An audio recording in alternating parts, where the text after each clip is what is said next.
Hey everybody, it's Rob from Flailthroughs. This is Gundam Battle Operation 2, and this is a guest video from the Drunk Zaku in the Gundam EX.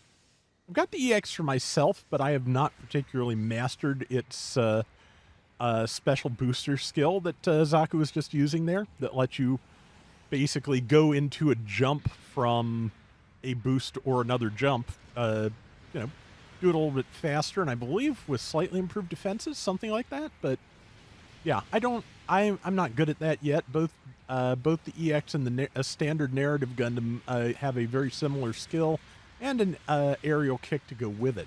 And yeah, both very powerful if you can get the knack of them, which I'm working on. Not sure I'm there yet. Actually, I'm sure I'm not there yet. Let's put the words in the proper order. Let's see. Tag that.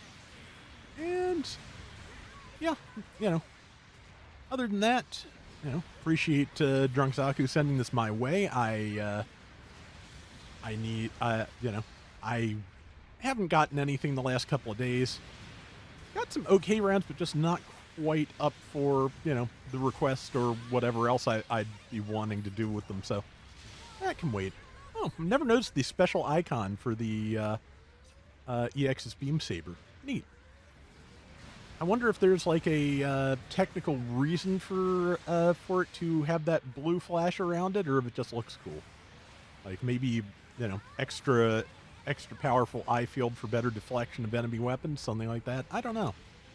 Or just, not quite, not quite fine-tuned plasma output or something. I know that the sabers, somebody said in the comments recently, are supposed to be disposable, which is why it has 3 of them. So that, that makes a little bit of sense. Just, just have, when they run out, you just toss them. But, yeah. It's still silly to me that the Gundam Universe figure does not, for some reason, have the backpack Gatling. I don't know why they made that choice, but yeah, the high-grade model does, though. High-grade model looks pretty nice. I kind of want to do a little bit of customizing on it, because I think, I think you could do some really nice paint jobs with that, because there's an awful lot of surface detail you could play with. But, that is probably for something for someone with steadier hands. As it is, other night I finished the Double O Riser designer color version, and I dropped one of the blades that attach to either the shoulder pieces or the, added whatevers that you put on the shoulder pieces. And it just vanished. And it's like a 2-inch long piece, 1 inch wide, bright white and bright blue. And, well, it's a nice muted blue, actually. But, yeah, I am reasonably certain that the Gunpla gnomes are angry that I let the world know about their existence. So, that's probably where that went. Good kick there. A nice, stun into kick. Good. Nice to have an idea of the range on that, because I'm bad at. Like I said, I'm kind of bad at it. Good punch. Keep that keeping that Gundam busy. Man, there's a lot of Hyper Hammer Gundams in this room. The Gundam's beam saber was always fine, but they have, I believe, upgraded it a little bit in the recent set of buffs. So, yeah, if you only run the hammer on Gundam, you can, the saber is definitely viable these days. That said, nothing wrong with the Hyper Hammer. Just you have to be really careful, because when you're using that, it is far too easy. Good combo to stun allies and knock them down with it if you're not careful. So, I think I said if you're not careful twice in that sentence. That's also not unusual. But yeah. Yeah, I have not gotten the Proto Gelgug. There's a small number of Gelgugs in the game that I do not have yet at this point. I was current on my Gelgugs for a while, but now there's the, the Proto Gelgug, the RF Gelgug from F90. I want to say there's one more recent one that I have not gotten, and I can't remember what it was. Either way, at least there's, still stuff out there I'd like to get. Hopefully, a good shot there with the beam rifle. Always feels good to just be able to snap off a good shot like that and get somebody. because yeah, that's kind of again, that's kind of what I feel like the beam rifle is for. You can if you're lucky and your aim is good, get between your allies, get things at great range with very little warning.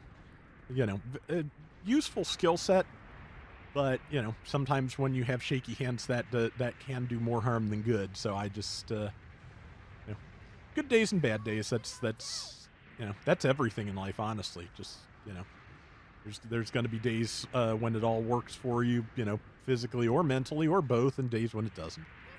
And see, downswing there from that standard Gundam. Yeah, we were looking at the like the post buff analysis of the Gundam. Yeah, it got its buffs back, I think, in late May, and yeah, like the usage, its usage levels at 400 went from like 0.26% to like 30 some percent, I believe it was. So basically, you know, at 400 for the month after the Gundam was buffed, 1 in every 3 cost 400 players was in a Gundam in any given round, which is just nuts. That is much Gundam.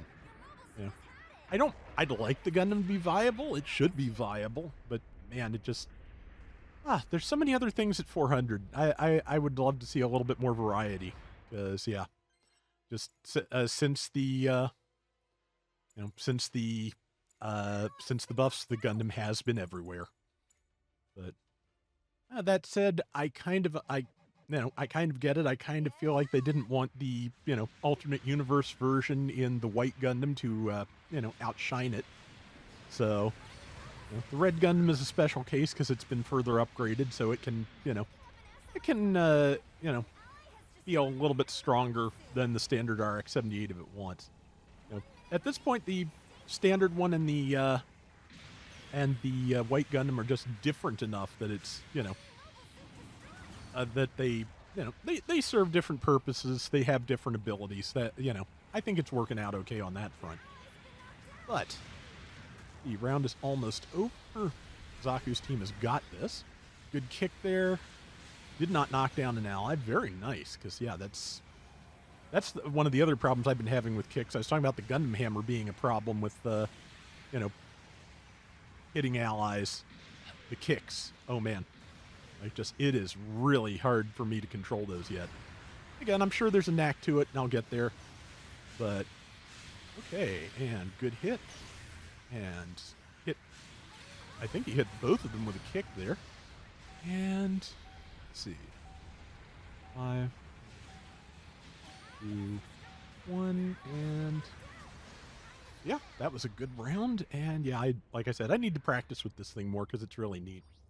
One day I'll actually have to see the show too. I have not actually caught that yet because I don't have Netflix or Crunchyroll anymore. So okay, 110,000 damage, 4405, 9 and 2, very nice. Thank you again for sending this my way, Zaku. I really appreciate it. And that is going to do it for today's Gundam Battle Operation 2. We'll be back soon with more. Till next time, everybody take care and have fun. Later.